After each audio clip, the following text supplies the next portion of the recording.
আজকে আমি আপনাদের এমন একটা অ্যাপের সন্ধান দিব যেখান থেকে আপনারা প্রতিদিন হাজার হাজার টাকা ইনকাম করতে পারবেন। এবং তার জন্য আপনাকে কি করতে হবে? শুধুমাত্র এটুকু গেস করতে হবে যে মার্কেট আজকে উপরে যাবে না নিচে আসবে। আর এখানে আপনাদের অ্যাকাউন্ট খোলার জন্য কোনো চার্জও দিতে হবে না, এবং তার বদলে আপনাদের প্রায় $1000 পর্যন্ত সাইনিং বোনাসও দেওয়া হবে। তাই বলুন, আপনাদের এমন অ্যাপের দরকার আছে কিনা? এরকম অনেক অ্যাপের বিজ্ঞাপন নিশ্চয়ই আপনারা ফেসবুক, ইউটিউব বা অন্য কোথাও দেখেছেন। তার উপর সেগুলো সেলিব্রিটি বা অন্যান্য ইউটিউবাররা দ্বারা প্রমোট করেছে দেখে সেখানে আপনারা জয়েন করেছেন। আর আমি আজকে যেটার কথা বলছি সেটা হচ্ছে ফরেক্স ট্রেডিং প্ল্যাটফর্ম। তো এইবার আপনি যখন সেই অ্যাপে যান তারপর শুরু হয় আসল খেলা। ফ্রিতে অ্যাকাউন্ট খোলার পর আপনি দেখেন যে আপনার যে বোনাসটা দেওয়া রয়েছে সেই বোনাস আপনি সেই টাকাটা উইথড্র করতে পারছেন না। সেখানে লেখা আছে আপনি যদি টাকা ইনভেস্ট করে সেই টাকা থেকে জিতেন তখন সেই টাকাটা আপনি উইথড্র করতে পারবেন। তো এবার ধরুন আপনি $1000 ডিপোজিট করলেন, এবং আপনার হাতে $1000 ডিপোজিট করলেও যেহেতু প্রায় 1000x পর্যন্ত আপনাকে লেভারেজ দেওয়া হয়, মানে আপনি যা টাকা দিচ্ছেন তার 1000 গুণ পর্যন্ত টাকা আপনি ট্রেড করতে পারবেন। তো আপনি ধরুন $1000 দিলেন, সেটার 100 গুণই হলো $1,00,000। সেই $1,00,000 কোনো ট্রেড আপনি করলেন, এবং ট্রেড কোনো কি করবেন, কোনো একটা স্টক, ইউএসএর মেইনলি স্টককে আপনি ট্রেড করলেন যে সেই স্টকটা আজকে উপরে যাবে।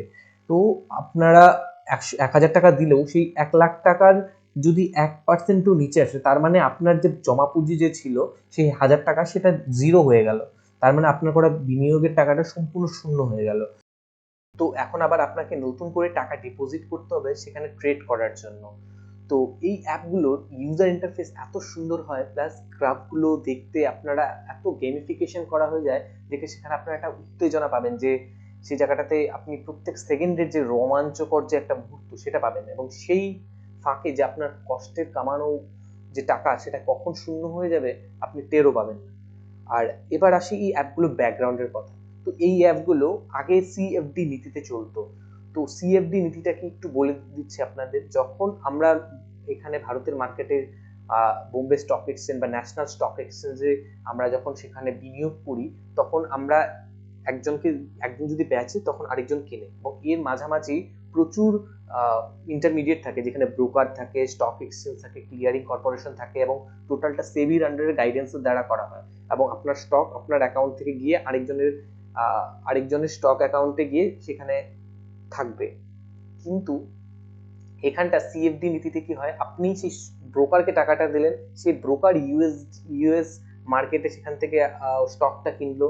তো আপনার নামে কখনো সেই স্টকটা থাকলো না, স্টকটা থাকলো সেই এই ব্রোকারের হাতে। তো সে যদি কোনো কারচুপি করে সেখানে তো আপনার ধরার কোনো জায়গা থাকবে না।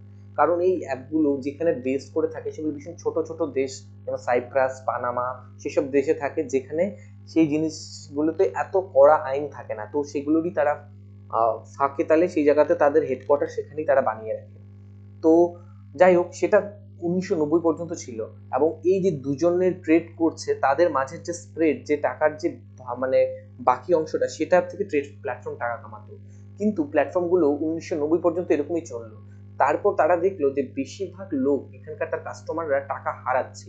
তো তারপর তারা ভাবলো যে আমরা যদি সেই জায়গার বদলে অন্য একজনের ট্রেডারের বদলে ডিরেক্টলি কাস্টমারদের সঙ্গে আমরাই ট্রেড করা শুরু করি, তাহলে আমাদের তো লাভের অঙ্কটা আরো অনেকটা বেড়ে যাবে।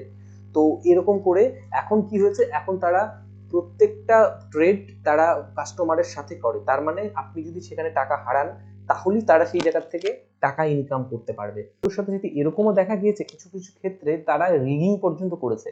মানে সেই সেকেন্ডের মানে খেলায় যেখানে স্টকের আসল দামের পরিবর্তে স্টক এক্সচেঞ্জের নিজস্ব ঠিক করা দামেই তারা আপনাকে দেখাচ্ছে, এবং তার মাধ্যমে আপনার বিনিয়োগ সেখানে লসে চলে যাচ্ছে। এবং যেহেতু এটা কোনো রেগুলেটর নেই এটার, এবং প্রতি সেকেন্ডের খেলা, তো আপনার পক্ষেও বা আমার মতো সাধারণ মানুষের ধরা ভীষণ টাফ এই ব্যাপার। তো বুঝতেই পারছেন এই এদের আসল খেলা। তো আপনি জিজ্ঞেস করবেন, তো এরকম যে অ্যাপগুলো সেগুলো কেন লিগাল রয়েছে, সেগুলো তো এতদিন ইলিগাল ঘোষণা করে দেওয়া দরকার। তো জানিয়ে রাখি, ভারত সরকার ইতিমধ্যে এই সমস্ত অ্যাপগুলোকে তারা ব্যান করে দিয়েছে, এবং এরকম ফরেক্স ট্রেডকেও ব্যান করে রেখেছে। এবং তাদের একটা লম্বা লিস্ট, যে সেই লিস্টটাও ভারত সরকার অলরেডি পাবলিশ করে দিয়েছে। কিন্তু তা সত্ত্বেও তারা নিজেদের নিয়মের ফাঁক ফোকর খুঁজে ইন্টারনেটের মাধ্যমে তারা ঠিক আমাদের এখনো রয়েছে, তার পরিচয় তো আমরা এখনো পাই আমাদের যে ফিডে তাদের অ্যাডগুলো চলে আসে এবং তার জন্য তারা কি করে, এই এত টাকা ইনকাম করার জন্য তাদের ইউজার ইন্টারফেস দারুণ বানায়, তাদের যে গেমিফিকেশনটা খুব ভালো বানায় যাতে আমরা টোটাল উত্তেজনা পাই সেখান থেকে, এবং কোটি কোটি টাকা খরচা করে সেলিব্রিটি এবং ইউটিউবারদের পিছনে যাতে তারা প্রচার করে সেটার জন্য, এবং আমরা আমাদের প্রিয় সেলিব্রিটিকে দেখে সেখানে আকৃষ্ট হই সেখানে যাওয়ার জন্য, সেই প্ল্যাটফর্মে যাওয়ার জন্য। আর তারপর কি হয় সেটার খেলা তো আমি আপনাদের বললামই। তো এত কিছু জানার পর আপনি আপনার কষ্টের উপার্জনের টাকা নিয়ে সেই প্ল্যাটফর্মে যেতে চান কিনা সেটা আপনার উপরই ছেড়ে দিলাম। তো আজকের ভিডিও এই পর্যন্তই। তো ভিডিওটা ভ্যালুয়েবল মনে করেন ভিডিওটি লাইক করবেন এবং বন্ধুদের সাথে শেয়ার করবেন, এবং এরকম আরো ইনফরমেটিভ ভিডিও দেখার জন্য ইউর পল চ্যানেলটিকে সাবস্ক্রাইব করে রাখবেন।